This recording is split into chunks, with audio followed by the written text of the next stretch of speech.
मैं घूंघट के नीचे काँप रही थी। अभी थोड़ी देर पहले ही मेरा निकाह हुआ था और सब कुछ ठीक जा रहा था, लेकिन फिर भी मेरा हाथ खौफ से काँप रहे थे कि कहीं मेरी हकीकत दुनिया के सामने ना आ जाए। मेरा घूंघट ढलक रहा था और मैं बार बार अपने घूंघट को नीचे कर रही थी ताकि कोई मुझे देख न सके और ना ही कोई मुझे पहचान सके। मैं खैरियत के साथ अपने माँ बाप के घर से रुखसत हो जाऊँ। मैं यहाँ से खामोशी से रुखसत होना चाहती थी। मेरे माँ बाप का दिल भी जैसे हथेली में था। जो मुझे खौफ मुझे ला थे और वही खौफ मेरे माँ बाप को भी आ रहा था। वे भी चाहते थे कि जल्द से जल्द मेरी रुखसती हो जाए और मुझे गाड़ी में बिठाया गया और मैं अपने दूल्हे समेत अपने ससुराल पहुंच गई। हालांकि यहाँ आज मेरी जगह किसी और को आना था और जिसको आना था उसको तो मैं नशा देकर दवाइयाँ देकर गहरी नींद में सुलाकर आई थी और मुझे यही खौफ था कि उसके होश में आने से पहले पहले मैं रुखसत हो जाऊं। और मेरे तमाम ससुराली यही समझ रहे थे कि जिसको मेरी जगह यहाँ पर ब्याह कराना था वह आई है, लेकिन उनमें से किसी को भी नहीं मालूम था कि वे तो दवाओं के नशे में धुत स्टोर रूम में सो रही थी। उसके हाथ पांव रस्सियों से बंधे हुए थे और मैं और मेरे माँ बाप ने ही तो उसे रस्सियों से बांध कर ये सारा खेल खेला था। वे कोई और नहीं, मेरी अपनी सगी बहन थी जिसे मैंने और मेरे माँ बाप ने नींद की दवाई देकर सुला दिया था और उसे बांध दिया था ताकि होश में आने के बाद भी वे कोई हंगामा न कर सके। और उसके मुंह पर भी टेप बांध दिया था ताकि मेरी रुखसती तक वे कोई आवाज़ न निकाल सके। रुखसती वाला मारहामला तय हो गया था और मैं अपने ससुराल में अपने पति के कमरे में पहुंच चुकी थी। अभी तक मैंने घूंघट नहीं उठाया था और मैं घूंघट के अंदर बहुत ही मुख्तलिफ आयत का व्रत कर रही थी और ताकि किसी को मेरी हकीकत पता न चल सके। मगर किसी को मेरी हकीकत पता नहीं चल सकी थी क्योंकि एक बड़ी वजह ये थी कि मैं दुल्हन बनी हुई थी और मेरा ये रूप आज से कभी पहले किसी ने नहीं देखा था। मेरी सास बार बार मेरा घूंघट उलट कर अपने रिश्तेदारों को अपनी बहू दिखाकर वसूल सब कुछ पैसे वसूल कर रही थी। क्योंकि मैं बहुत ही खूबसूरत लग रही थी, मैं सब लोगों की तारीफ़ें वसूल करती और अपने इस रूप का फ़ायदा उठाकर मैं फ़िलहाल के लिए मुतमईन हो गई थी कि मुझे कोई पहचान नहीं पाएगा। मगर अब मुझे कमरे में बिठाया गया तो अपने पति का सोचकर मेरी हथेलियाँ भीगने लगी थी। मुझे डर था कि मैं अपने पति को बेवकूफ़ नहीं बना पाऊंगी क्योंकि मैं जानती थी कि ये मेरे पति की मोहब्बत की शादी थी।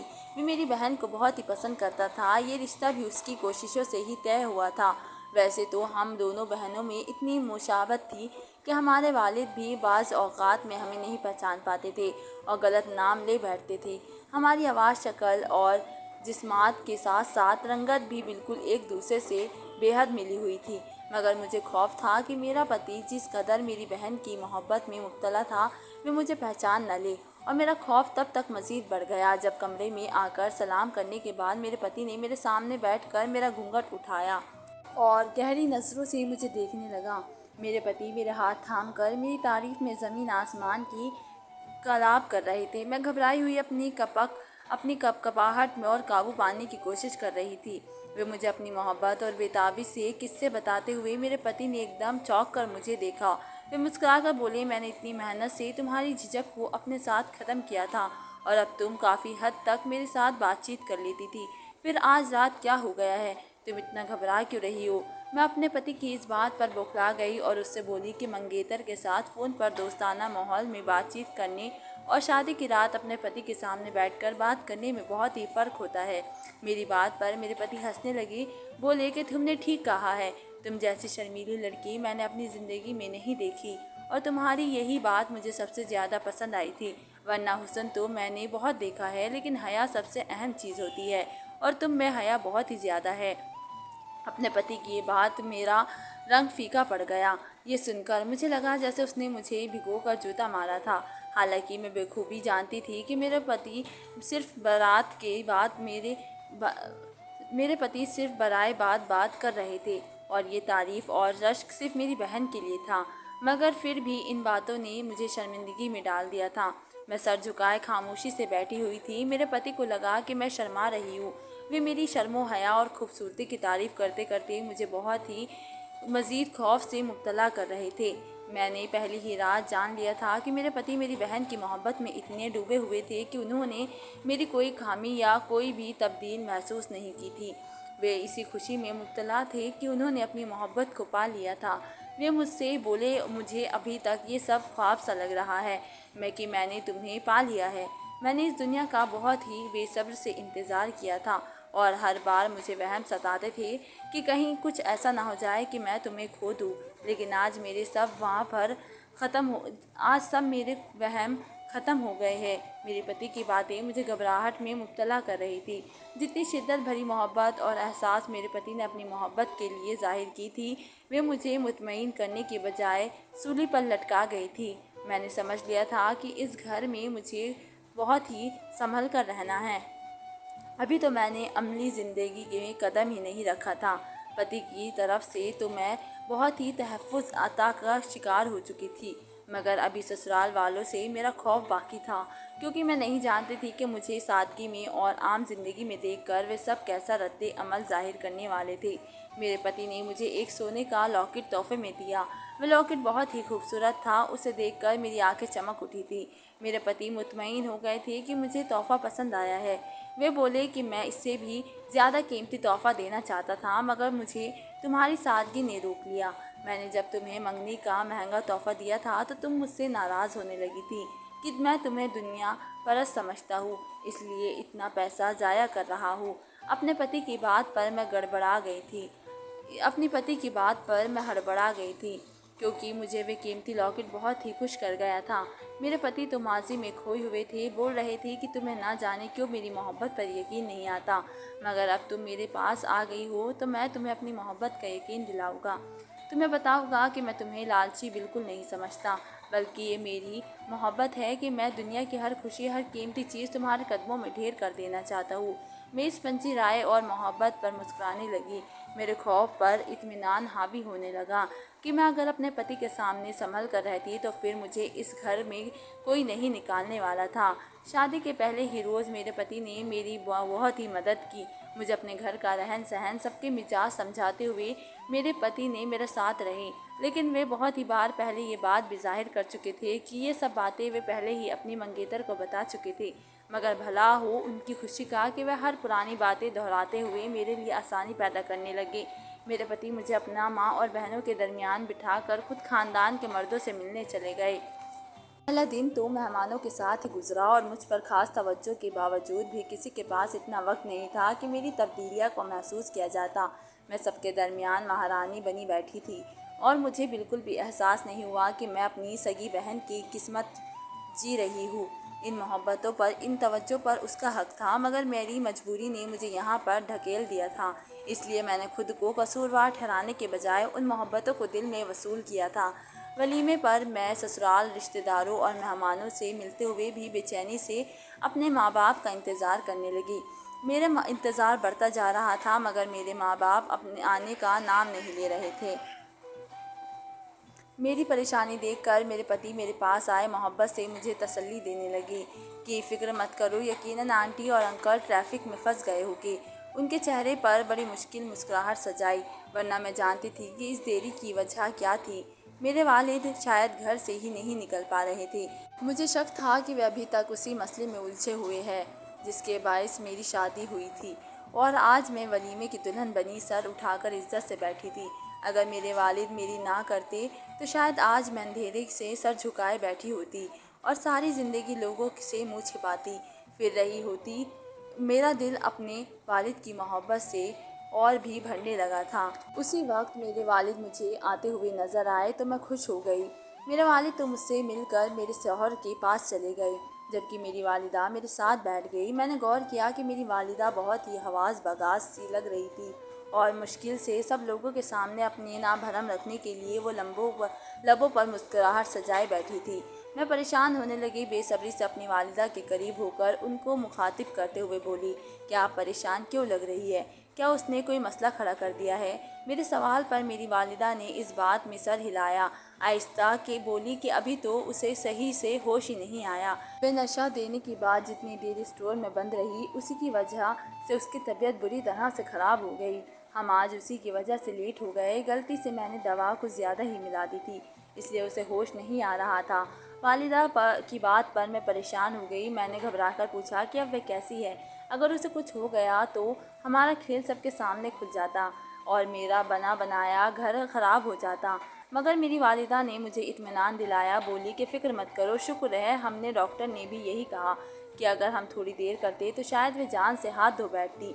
मेरी वालिदा थकन ज़्यादा सांस भरते हुए बोली कि उसी को संभालते हुए हमें वक्त लग गया, लेकिन अब वे बेहतर है, मगर होश अभी भी नहीं आया। वे बोली कि मैं तुम्हारे बाबा और बस थोड़ी ही देर में यहाँ से चले जाएंगे और हम यहाँ पर इसलिए आए हैं ताकि तुम्हारे ससुराल वालों को शक ना हो। हमें ये खौफ भी है कि पीछे वे होश में आ गई तो मसला ना हो जाए। मेरे वालिदैन अब भी मेरी बहन को मुश्किल ज़िंदगी की तरफ लाने के बाद उसी तरह मुंह हाथ बांधकर यहाँ पर आए थे। मैं भी परसुकून हो गई थी कि फ़िलहाल कोई मसला खड़ा नहीं हुआ था।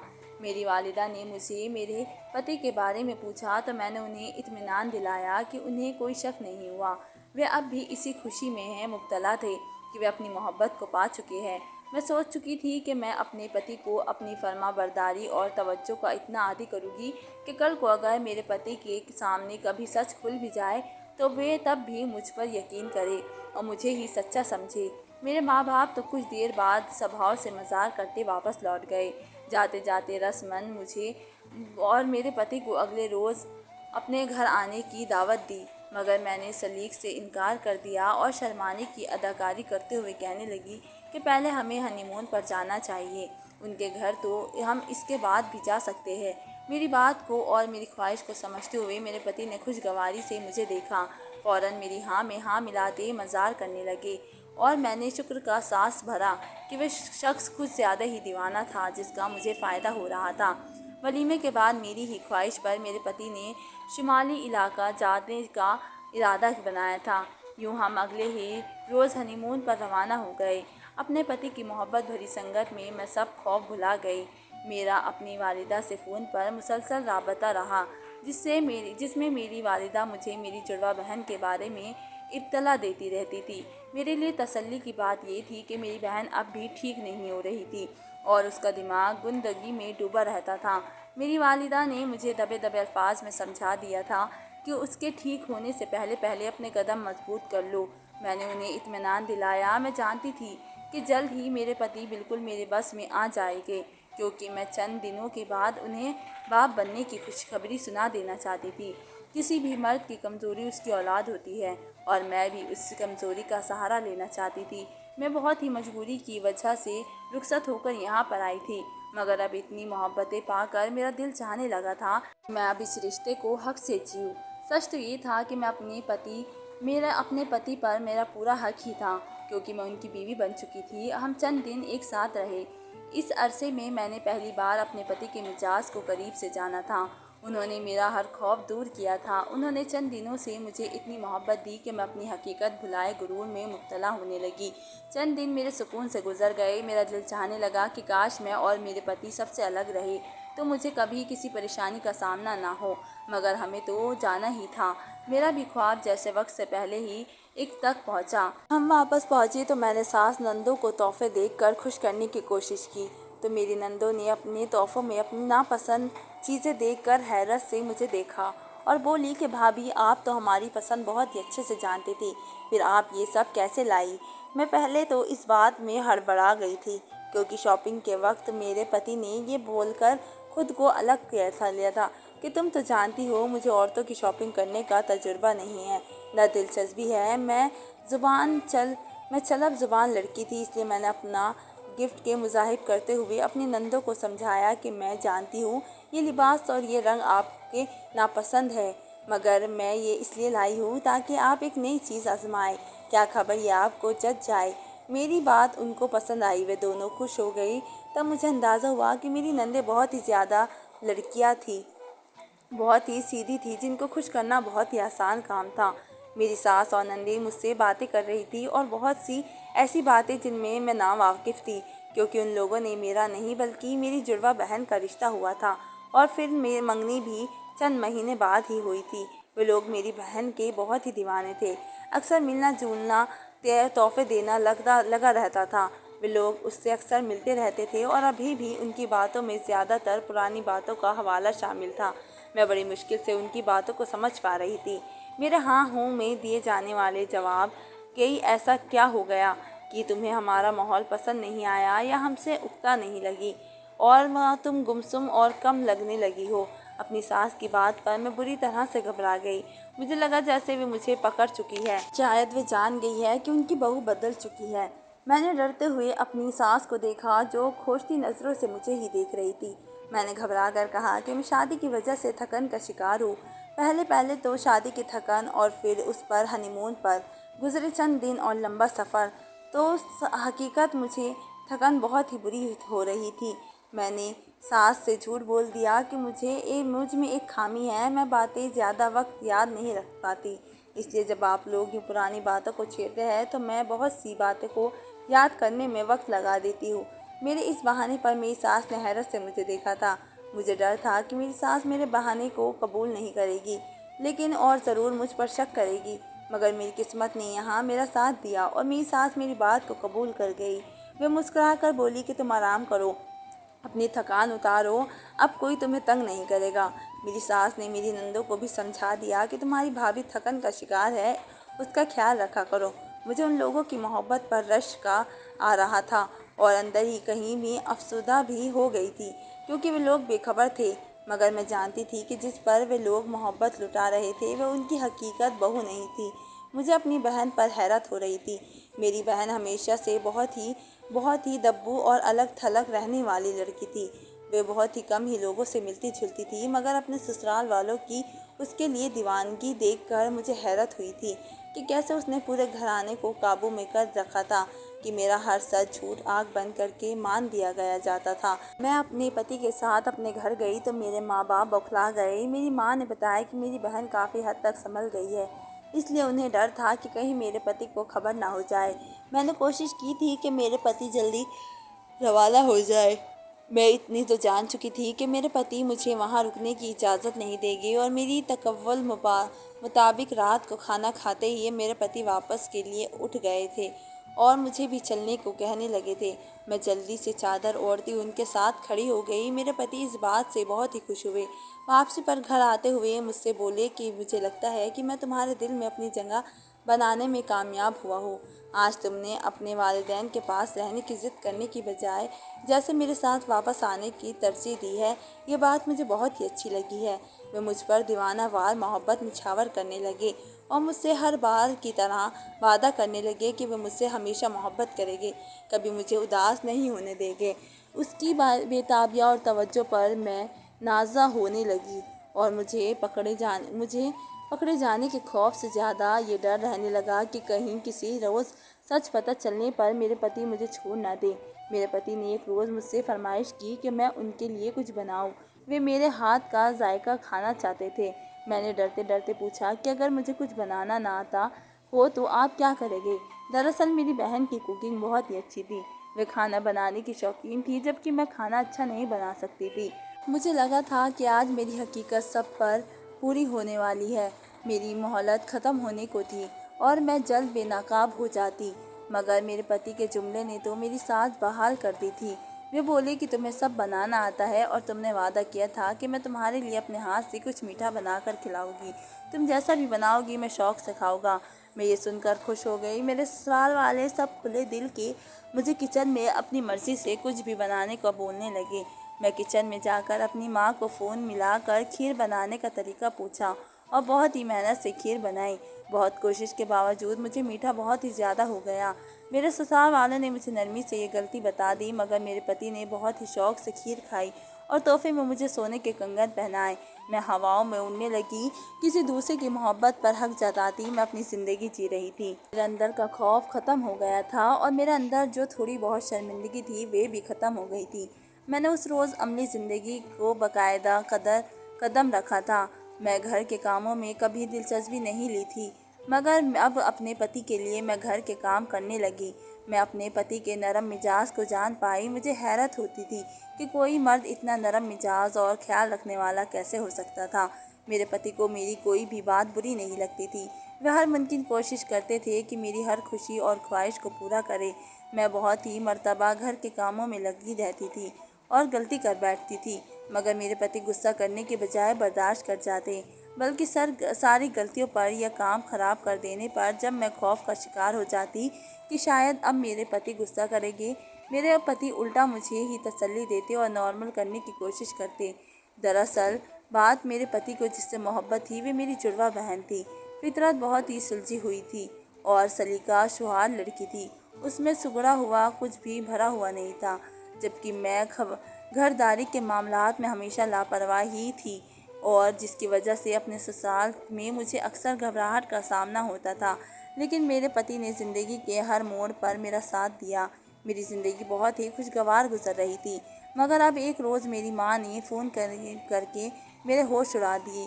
वे एक मामूल का दिन था जब मेरे पति काम से घर आ चुके थे। मैं अपने पति के लिए किचन में चाय बना रही थी जब मुझे मेरी माँ का फ़ोन आया। मैंने फ़ोन उठाकर मुस्कुराते हुए सलाम किया, मगर आगे से मेरी माँ की घबराई हुई आवाज़ आई। वो बोली कि उसे होश आ गया है, उसकी तबीयत ठीक हो गई है। मैं जो इन चंद दिनों में अपनी बहन को बिल्कुल भुला चुकी थी, अपनी माँ की बात सुनकर मेरे औसान खता हो गए। मेरा हाथ ललच कर रह गई थी। मैंने एहतियात से इर्द गिर्द नज़र दौड़ाई। अपनी माँ से पूछा कि उसे कैसे कुछ पता तो नहीं चला। मेरी माँ ने बताया कि वह जागते ही अपनी शादी को पूछने लगी। उसका पहला सवाल यही था कि उसकी शादी हो रही थी, फिर क्या हुआ और वे इस हाल में क्यों है। ये सुनकर मेरा दिल बैठ गया। मेरी आंखों के आगे अंधेरा छाने लगा। मुझे अपनी किस्मत पर रोना आया। अब जब मेरा दिल यहाँ लग चुका था तो मैं अपने पति से बेपनाह मोहब्बत करने लगी थी। तो मेरी बहन होश में आ गई। मैं रोते हुए अपनी वालिदा से कहने लगी कि अब वो मेरा घर बर्बाद कर देगी, मुझे उजाड़ देगी, तो मुझसे मेरी सब खुशियाँ छीन लेगी। मेरी माँ ने मुझे सब्र दिलाया, बोली कि रोना बंद करो, फिक्र मत करो, हम तुम्हारे साथ हैं। मेरी परेशानी पर मेरी माँ बोली कि मैंने उसे यही बोल दिया कि लड़के ने शादी के रोज़ तुमसे शादी करने से इनकार कर दिया था, इसलिए हमने तुम्हें नींद की दवा देकर सुला दिया ताकि तुम डिप्रेशन का शिकार ना हो जाओ। मैं हैरान हुई। वालिदा से पूछा कि आगे वह सुनकर खामोश हो गई। वह बोली कि खामोश तो नहीं हुई, रोती जा रही है। वह चाहती है कि तुम्हारे पति से बात करके वजह पूछे, मगर हम उसे क्या ऐसा करने नहीं देंगे। तुम जल्दी से अपना मुकाम मजबूत करो ताकि तुम पर ज़्यादा यकीन किया जाए। इतना बोलकर मेरी वालिदा कुछ देर के वक्त के बाद सरगोशी में बोली कि अब वक्त आ चुका है, तुम अगला कदम उठाओ। तुम जानती हो उसी के बाद तुम्हारी बहन की कोई जगह बाकी नहीं रहेगी, वरना वे जिस कदर शोर शराबा कर रही है, एक एक दिन तुम्हारा शौहर छीन लेगी। और मैं अपनी वालिदा की बात पर सोच में मुब्तला हो गई और फिर मैंने माँ को अलविदा करा और कॉल काटी और चाय कप कम डालने चली गई। इतने दिन बाद एक बार फिर मैं उसी खौफ में मुब्तला हुई थी कि कहीं मैं पकड़ी ना जाऊँ, और इस बार ये खौफ भी शामिल था कि मुझे मेरे पति छोड़ देंगे। मैं यहाँ मजबूरी और ज़रूरत के तहत आई थी, मगर अब ये मेरी पसंद की शादी बन चुकी थी। मैं परेशान सी चाय लेकर अपने पति के पास जा बैठी। मेरे पति मेरी परेशानी महसूस करके बेचैन हो गए। मुझसे पूछने लगे कि तुम्हें क्या परेशानी है। मैंने कहा कुछ नहीं, मेरी बस तबीयत कुछ ठीक नहीं है। मेरे पति अपना आराम भूल गए, मुझे अपने पास बिठाकर फिक्र जाहिर करने लगे। मैंने बहुत ही कोशिश की कि उन्हें इत्मीनान दिला सकूं, मगर वे बेसुकून हो चुके थे। मेरा सर दबाते हुए अपनी मोहब्बत जाहिर करने लगे और मेरी आंखें इस मोहब्बत पर भी भर आई। मैं इसी चाहत और तवज्जो की आदी हो चुकी थी। मैं अपने पति से जुदा नहीं होना चाहती थी। मेरा दिल चाहा मैं फूट फूट कर रो दूँ। मेरे पति एक खुश शक्ल, कामयाब और निहायत मोहब्बत करने वाले इंसान थे। ऐसे इंसान जो हर ऐब को अपनी मोहब्बत से ढक लेता है। अगले 2-3 रोज़ तक मेरी बेजार और परेशानी ख़त्म न हुई तो मेरे पति मेरे लिए परेशान रहने लगे। मेरी सास के डॉक्टर को दिखाने को बोला तो मेरे पति ने मुझे डॉक्टर के पास ले गए। डॉक्टर ने चेकअप करने के बाद इत्मीनान दिलाया कि ऐसी हालत में औरत बेजार हो जाया करती है। डॉक्टर के जुमले पर मेरे पति अजीब से हो गए थे। मैं हैरान भी हुई। तब डॉक्टर ने हमें बताया कि मैं माँ बनने वाली हूँ। ये खुशी की खबर मेरे पति को खुशी से बेहाल कर गई। डॉक्टर के मुख्तलिफ हिदायत लेकर मेरे पति मुझे घर ले आए और अब सबको ये खबर सुनाई। मेरे पति एक लौटे बेटे थे, इस लिहाज से ये खुशी की खबर मेरे ससुराल के लिए बहुत ही अहमियत की अमील थी और मेरे ससुराल वाले ने इस खबर के बाद मुझे बहुत ही सर पर बिठा कर रखा था। मेरे पति की मोहब्बत मज़ीद बढ़ गई। वे मेरा ऐसे ख्याल रखने लगे जैसे जैसे कि मैं कांच की गुड़िया हूँ जो ज़रा सी सख्ती पर टूट जाऊगी। मैं उस रोज़ के बाद मुतमईन हो गई कि अब मेरी जगह कोई नहीं ले सकता। मेरी माँ भी ये सुनकर बहुत ही खुश हो गई। मुझे बार बार हिदायत देने लगी कि अब फूंक फूंक कर कदम रखना मैं भी एहतियात से रहने लगी। तभी एक रोज़ मेरी माँ ने मुझे फ़ोन करके कहा कि हो सके तो घर चक्कर लगाओ, तुझे मुझसे कुछ ज़रूरी काम है। मैं अपनी माँ के लहजे में परेशानी महसूस करके घबरा गई। अब तो वैसे भी मेरी ज़िंदगी का हर दूसरा लम्हा एक नया खौफ लेकर आता था। मैंने अगले रोज़ अपने शौहर से बोला कि वे काम पर जाते हुए मुझे मेरे माँ बाप के घर छोड़ दे, तो वापसी पर मुझे ले ले, क्योंकि वहाँ रहने के लिए मेरे पति मुतमईन नहीं होते थे। उनका बस नहीं चलता था, वे हर वक्त मुझे अपनी नज़रों के सामने रखे। मेरे कहने पर पति मान गए। मैं अपने ऑफिस जाते हुए मुझे मेरे मायके छोड़ दिया। मैं जल्दी से घर में दाखिल हुई। मेरी माँ मुझे देखकर अंदर ले गई। मैंने परेशानी से पूछा कि क्या हुआ है, क्या उसने कोई मसला खड़ा कर दिया है। मेरी माँ ने बताया कि मेरी बहन का बहुत ही अच्छा रिश्ता आया है। वो औरत मेरी माँ की बहुत ही पुरानी दोस्त थी, हाल ही में माँ से मिली थी। माँ ने उन्हें अपनी बेटी से मिलवाया तो उन्हें मेरी बहन पसंद आ गई। उन्होंने रिश्ता मांग लिया है। मैं ये सुनकर खुश हो गई। अगर मेरी बहन की शादी हो जाती तो मेरे सर पर भी लटकी खतरे की तलवार हट जाती और मुझे यूँ डर डर कर ज़िंदगी ना जीनी पड़ती। मगर मेरी माँ के अगले जुमले ने मेरी सारी खुशी मिट्टी में मिला दी। वो बोली कि रिश्ता बहुत ही अच्छा है, हम हाँ भी करना चाहते हैं। मगर वे नहीं मान रही। शादी के जिक्र पर वे रोने लगती है। मुझे अपनी बहन पर गुस्सा आने लगा। वे अपनी वजह से सबको लटकाए हुए थी। मैंने अपनी माँ से कहा कि सख्ती करके मनवा ले। वो तो हमेशा से दब्बू किस्म की लड़की थी, जिस पर ज़रा सी सख्ती की जाती तो वो फ़ौरन सर झुका दिया करती थी। मगर मेरी माँ ने परेशानी से बताया कि मेरी और उससे ज़्यादा नशे देने वाली गलती की वजह से उसकी हालत बहुत ही नाजुक रहने लगी है। वे बोली कि डॉक्टर ने सख्ती से मना किया है कि वे जहनी दबाव का शिकार ना हो, वरना जान से हाथ धो बैठेगी। इसलिए उस पर सख्ती नहीं कर सकते। और शादी टूटने के बाद से वे बहुत ही कमज़ोर दिल की हो गई है।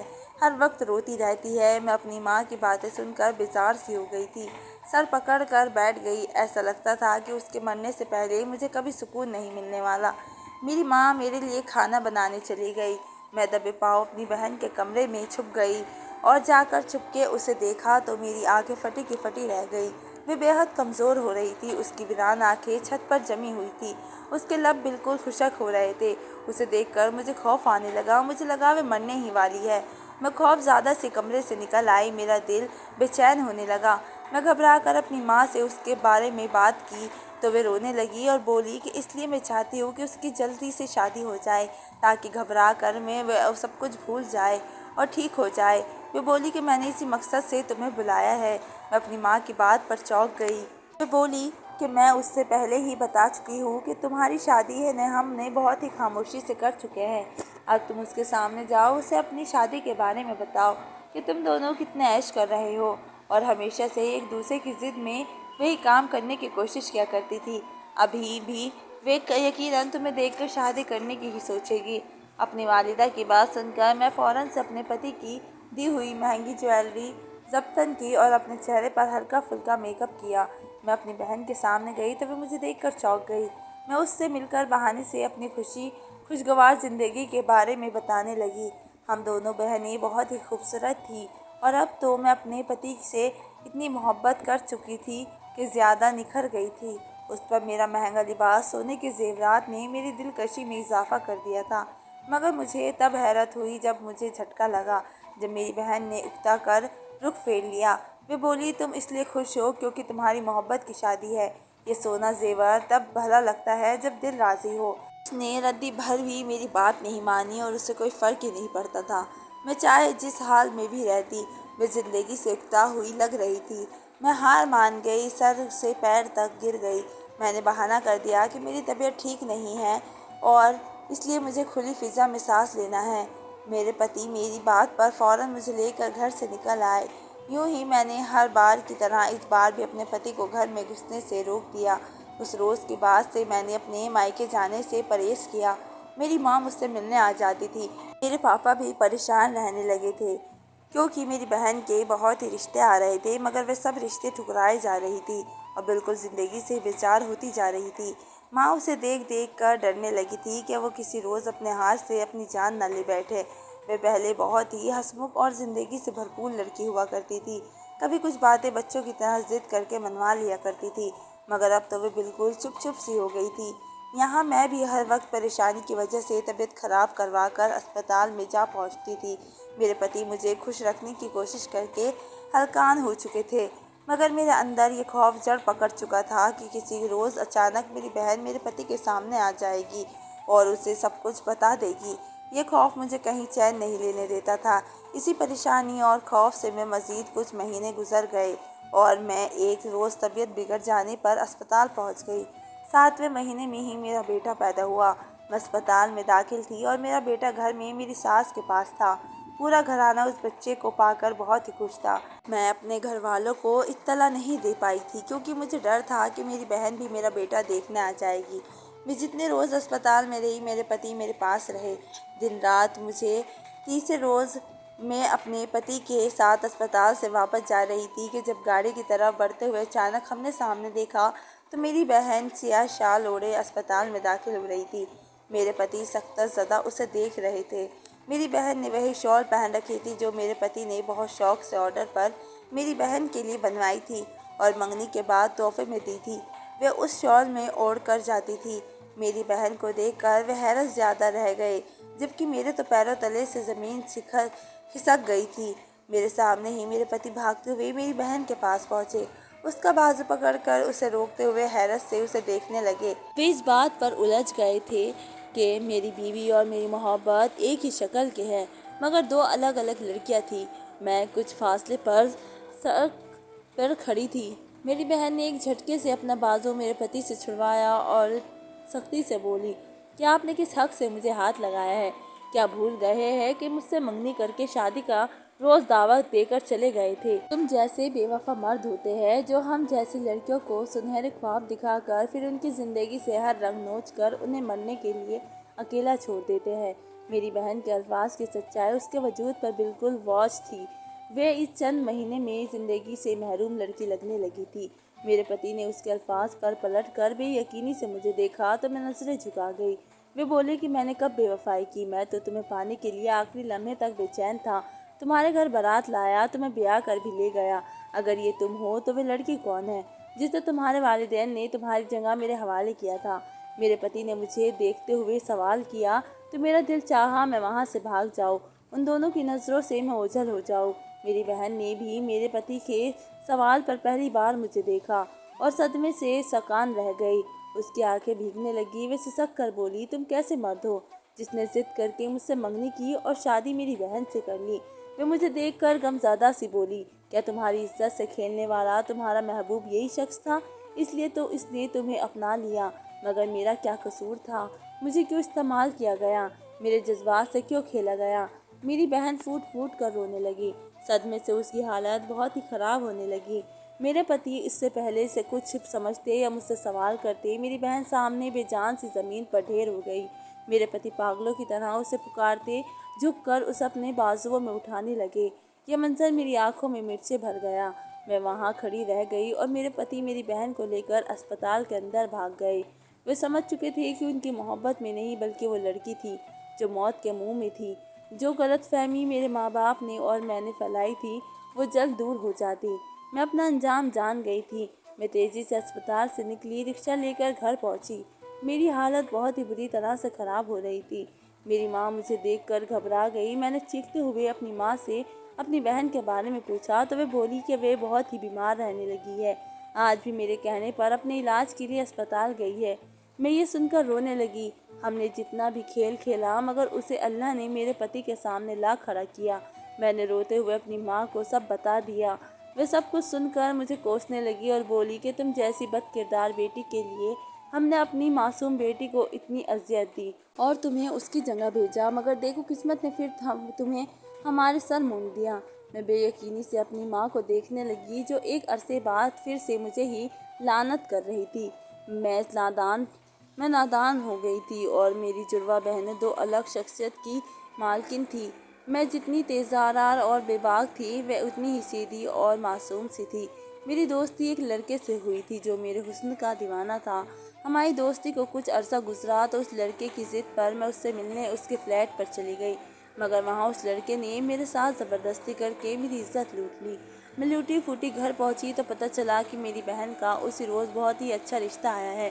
मेरी बहन उस रिश्ते पर राज़ी नहीं थी क्योंकि वे उस लड़के को नहीं जानती थी, मगर वे लड़का उसकी मोहब्बत में बुरी तरह गिरफ्तार था। जिन दिनों मैं अपनी बद किरदार की वजह से अपने सब कुछ गंवा कर अंधेरे में छुपी रहती थी, उन दिनों उस लड़के की ज़िद पर मेरी बहन की धूमधाम से मंगनी हो गई थी। मंगनी के बाद भी कितना अरसा मेरे वालिदैन ने मेरे बारे में मेरी बहन के ससुराल वालों को नहीं बताया, क्योंकि वे मुझ जैसी नाक कटवाने वाली बेटी को ज़माने में छुपा कर नहीं करवाना चाहते थे। मेरी बहन की शादी की तैयारियां हुई उन्हीं दिनों मुझ पर एक इन्फेक्ट रूम में बंद कर दिया गया और मैं अपनी बहन की जगह दुल्हन बनकर रुखसत हो गई। मेरा पति मेरी मासूम बहन की ज़िंदगी में आने वाला पहला मर्द था, इसलिए वे उसकी बेवफाई बर्दाश्त नहीं कर पाई और मैं वहाँ उसके हिस्से की खुशियाँ समेटे जा रही थी। फिर मेरी माँ की दोस्त डॉक्टर ने हमारा साथ दिया और यूँ मेरी 2 महीने की प्रेगनेंसी को मेरे सामने 1 महीने की बनाकर पेश किया। मेरा बेटा भी अपने वक्त पर हुआ था, मगर उसी वक्त ने उस बच्चे को 7 महीने का कह दिया और वक्त की परेशानी और डिप्रेशन की वजह से मेरा बेटा बहुत ही कमज़ोर था, इसलिए 7 महीने का ही लगता था। सब ठीक चल रहा था, मगर मेरी बहन मेरे पति के सामने आ गई और अब मैं जानती थी वे मेरे पति को सब कुछ सच बता देगी और मेरे वालिदैन ने मेरा मज़ीद साथ देने से इनकार कर दिया। कुछ दिन बाद जब मेरी बहन की हालत संभली तो उसे एक बेहतरीन और अस्पताल में बाकायदा इलाज के लिए दाखिल करवा कर मेरे पति हमारे घर आए। उन्होंने बहुत ही हंगामा किया, हमारे धोखा देने पर गुस्सा होने लगे। उन्होंने मुझे तलाक दे दी, मेरे बेटे को लेकर हमारे हवाले कर दिया और मेरी बहन ने सगे माँ बाप के इस धोखे को दिल से लगा लिया। मेरे माँ बाप ने उससे मिलने की कोशिश की तो वे सर्द मेहरी से बोली कि उसका अब इस दुनिया में कोई रिश्ता नहीं है। मुझे अपने वालिदैन के घर में रहते हुए भी चंद महीने हो चुके हैं। मेरा सबका पति ने मेरी बहन को सब कुछ सच बताकर माफ़ी मांग ली। वे उससे निकाह करके उसे अपने घर ले गया है। मेरी बहन ने मेरे माँ बाप को तो साफ माफ़ कर दिया, मगर उसने इस घर में आने से साफ इनकार कर दिया। मैं अब एक स्कूल में जॉब करती हूँ, अपने और अपने नाजायज़ बेटे का खर्च खुद ही उठाती हूँ। मेरे दिल में से आज तक अपना सबक शौहर की मोहब्बत नहीं निकल पाई, मगर मैं जानती हूँ मैं उसे भूल चुकी हूँ, क्योंकि उस शख्स की मोहब्बत की असल हकदार उसके पास पहुँच चुकी है और जितना वे मेरी बहन का दीवाना था वह यकीनन दुनिया भुला चुका होगा। तो दोस्तों, आपको आज की कहानी मेरी कैसी लगी? मिलते हैं एक नई वीडियो के साथ, तब तक के लिए धन्यवाद।